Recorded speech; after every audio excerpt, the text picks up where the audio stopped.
Le Pérou, avec 29 millions d'habitants, est le quatrième pays d'Amérique après le Brésil, la Colombie et l'Argentine. Il s'étend sur 2000 km du nord au sud et comprend 3 régions géographiques. Le bassin amazonien à l'est, la cordillère des Andes au centre et une étroite bande côtière, la costa, qui représente seulement 10% du territoire alors que près de la moitié de la population y vit. Le Pérou est un pays pauvre puisque plus de la moitié de la population vit en dessous du seuil de pauvreté. Le niveau moyen par habitant est de 100 $ par mois. Le secteur économique le plus important est l'agriculture. Le procédé de cultures en terrasse, antérieur aux Incas, est caractéristique du paysage andin. Les Incas l'ont amélioré, ajoutant des systèmes d'irrigation, des escaliers. Mines et pêche sont les autres activités du pays. Mais le tourisme est important au Pérou et de nombreux sites sont classés au patrimoine de l'humanité par l'UNESCO, tels que Cusco, le Machu Picchu, le centre historique de Lima et Arequipa. L'artisanat est le riche héritage des civilisations Inca et pré-Inca. Céramique, tissu, bois, pierre. En 1400, les Incas, à partir de Cusco, ont construit le plus vaste empire de l'Amérique précolombienne. L'or, associé au soleil dont l'Inca est le fils, est au centre de leur culture mais ne représente pas de valeur monétaire. L'or est un être vivant qui naît, se développe, meurt et renaît dans les entrailles de la Pachamama, la terre. Et les parures étaient ensevelies avec le défunt qui emportait dans l'autre monde tous ses trésors.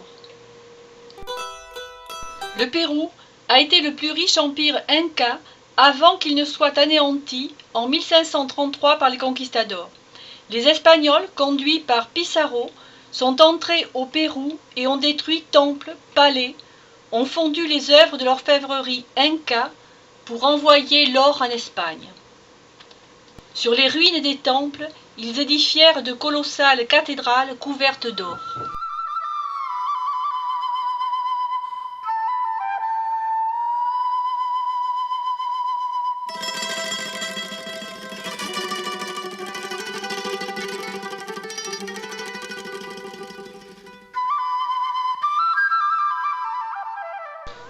À Lima, sur la côte du Pacifique, les nuages bas voilent toujours le ciel. Et c'est pourtant là que Francisco Pizarro a établi la capitale du Pérou en 1535. La majorité des beaux bâtiments se trouvent dans le centre historique et notamment la place des Armes, place qui existe dans chaque ville péruvienne et où se concentrent les bâtiments politiques tels que le siège du gouvernement, ou la mairie, la cathédrale et les commerces. Nous sommes accueillis devant le palais présidentiel par un feu d'artifice, car le jour de notre arrivée se tenait le congrès de la PEC.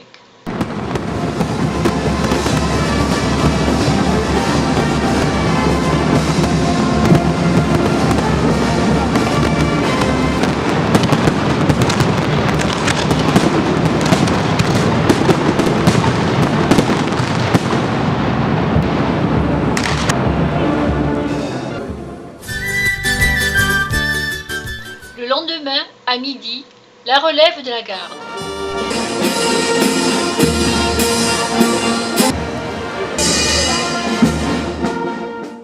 La place des Armes de Lima est certainement une des plus belles du pays, surtout le soir, quand les lumières incendient les pierres de la cathédrale et des bâtiments alentours.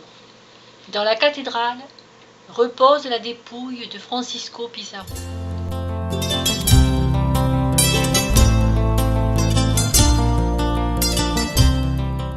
Devant la cathédrale, nombreuses manifestations. Aujourd'hui, ça sera un défilé de la marine.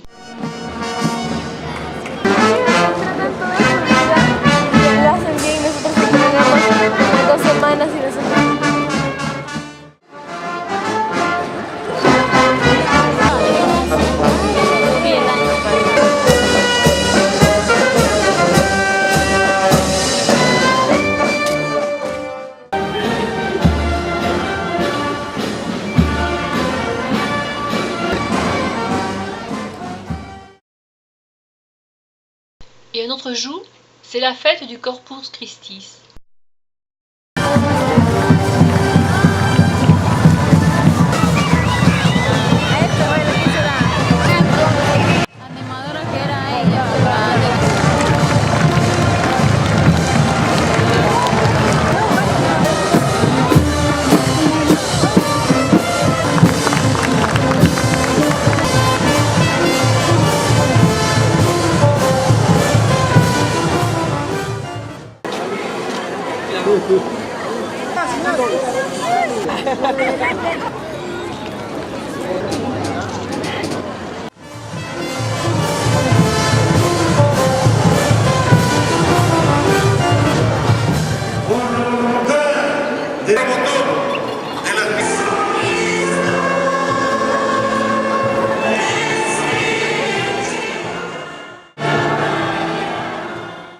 La cathédrale, pourtant immense, est pleine, et les gens sont à l'extérieur.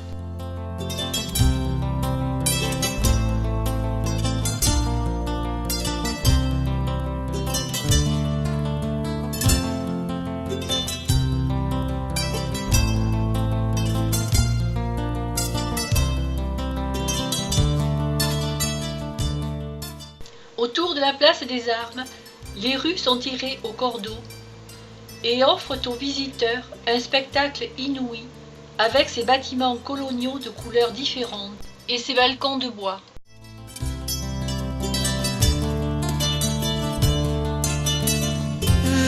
Esta es la última canción que canto para ti.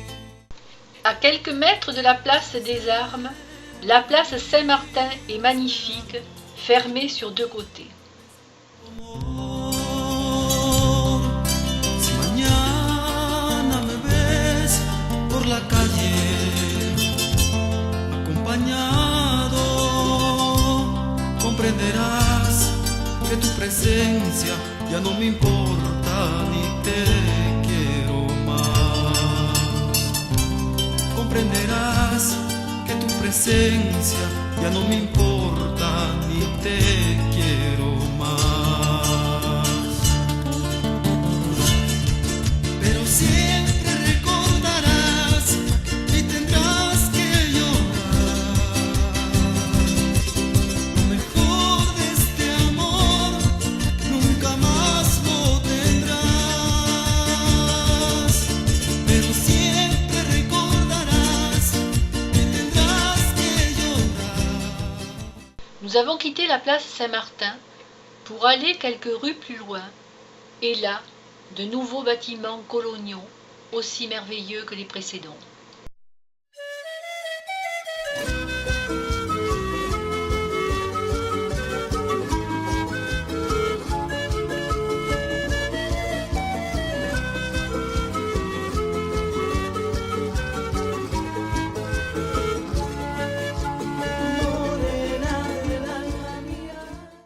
Ici, la police a des chars pour arroser les gens en cas d'émeute.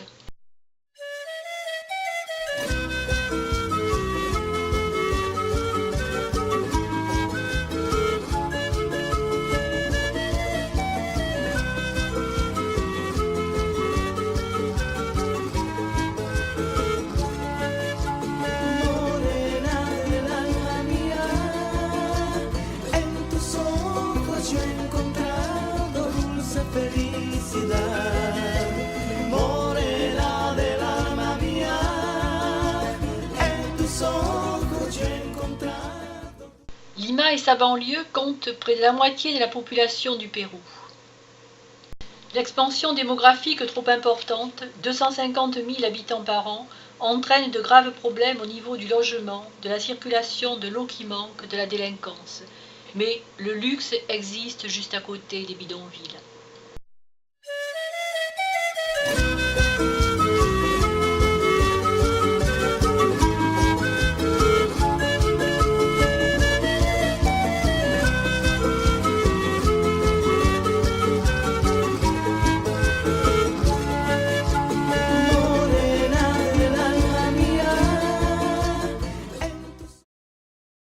La pauvreté des bidonvilles côtoie la richesse de la côte, avec le quartier de Miraflores, face aux plages du Pacifique et notamment celle de l'amour, romantique, où les Péruviens viennent s'aimer.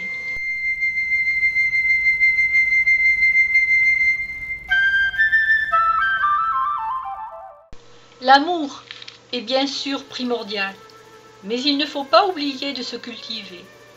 Une petite visite au musée archéologique qui retrace l'histoire des civilisations péruviennes s'impose.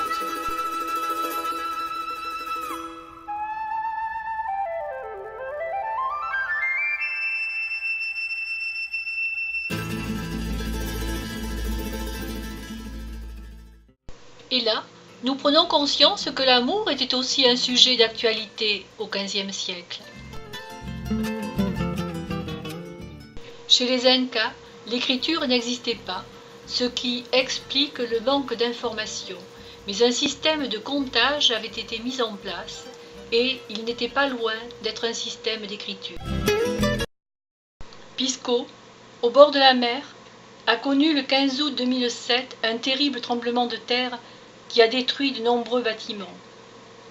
L'église a perdu sa partie centrale, causant la mort de nombreuses victimes. Une partie de la population de Pisco s'est réfugiée dans un quartier particulièrement défavorisé où des maisons de fortune ont été construites.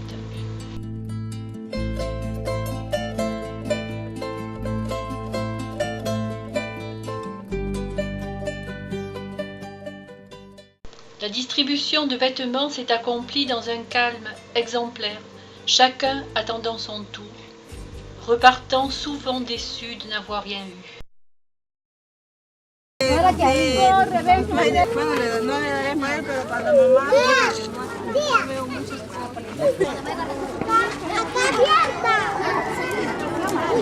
La file s'allonge, la distribution des vêtements.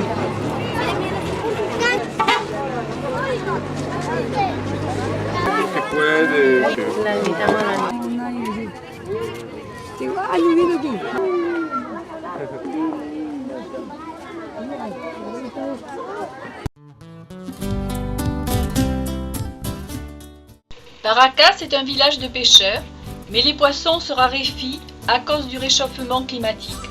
De plus, les pélicans se servent d'abord.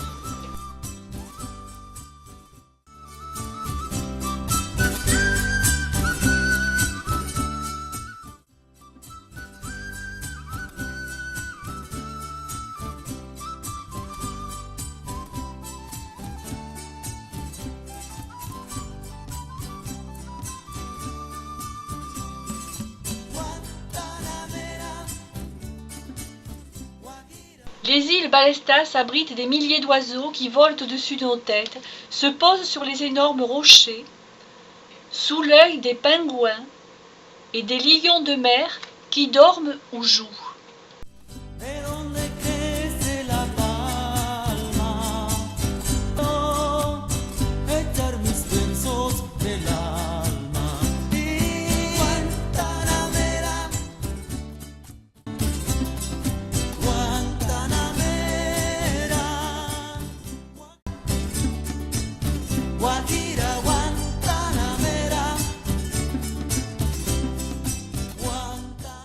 Les fientes des oiseaux recouvrent les rochers et le guano représente une richesse économique pour le Pérou. Ces îles sont protégées. Nous prenons conscience de l'écosystème extraordinaire. Le lac est riche en plancton qui nourrit les crevettes, qui alimente les poissons que mangent les oiseaux et les lions de mer. La chaîne alimentaire est simple, sans besoin de conservation.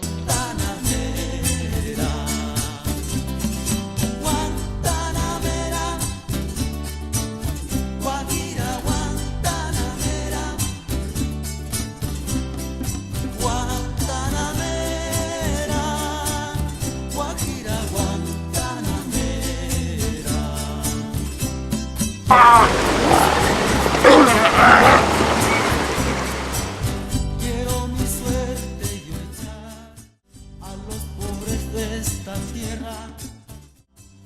El arrullo de la sierra me complace las del mar. El arrullo de la sierra me complace las del mar. Guajira, Guantanamera, Guantanamera, Guajira, Guantanamera. Sur cette plage se trouve la maternité. C'est en effet ici que les lions de mer viennent mettre bas.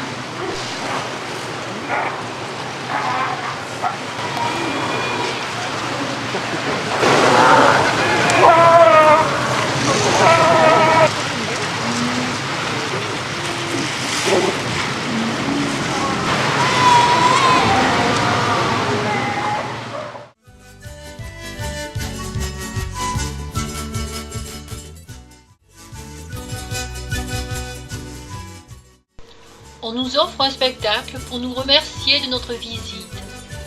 Merci, lions de mer. Par la Panaméricaine, nous allons à Ica. Cette route est vitale pour les échanges du pays car elle dessert une région désertique. La population connaît un mode de vie difficile, mais grâce à l'irrigation, les cultures sont possibles et parfois nous apercevons des oasis. En approchant de Ica, nous avons vu des vignobles. C'est ici qu'est produit le meilleur vin du Pérou. L'oasis de Huacachina est un lac aux eaux sulfureuses entouré de dunes et de barques. Les dunes bougent, se déplacent avec le vent et le site a été exploité pour le tourisme, détente, sport de glisse, stations balnéaires et thermales pour soigner les rhumatismes.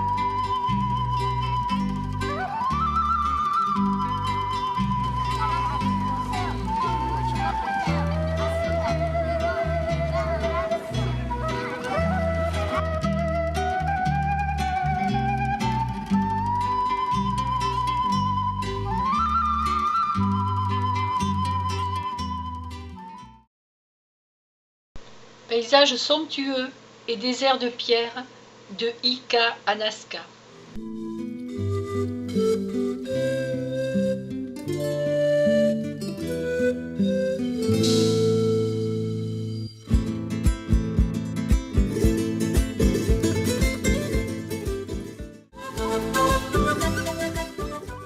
Avant Nazca, sur la montagne, nous apercevons d'extraordinaires dessins géométriques ou représentant des animaux.